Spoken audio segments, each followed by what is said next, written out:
कोल्हापूरमधल्या Tawde hotel परिसरामध्ये धनगर समाजाचं सध्या आंदोलन सुरू आहे। गोपीचंद पडळकर यांच्या नेतृत्वाखाली हे आंदोलन होते। कोल्हापूर शहरातल्या मुख्यद्वार इथे असणाऱ्या तावडे हॉटेल इथे हे आंदोलन केलं जाते। रास्ता रोको आंदोलन या ठिकाणी धनगर समाजाने केलं। गोपीचंद पडळकर यांच्या नेतृत्वाखाली आज हे आंदोलन करण्यात आलं। तर धनगर समाज आता आक्रमक झाल्या। आरक्षणासंदर्भात आज कोल्हापूरमध्ये मोठं आंदोलन करण्यात आलं। रास्ता रोको आंदोलन करण्यात आलं। मोठ्या संख्येने धनगर समाज या ठिकाणी एकवटलेला दिसला।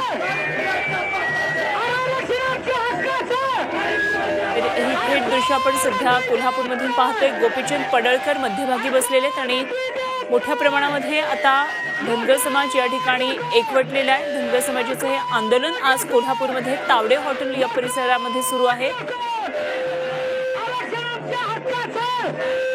आरक्षणासंदर्भातली ही घोषणाबाजी केली जाते। कोल्हापूरमध्ये सध्या आक्रमक आंदोलन हे चालू आहे।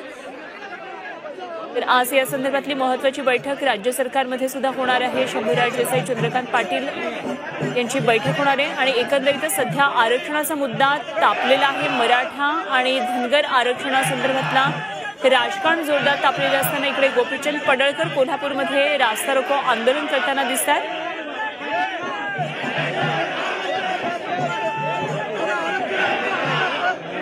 यामध्ये मोठ्या प्रमाणामध्ये महिलाही सहभागी झाल्यात या आंदोलनामध्ये। दादा फोटोग्राफर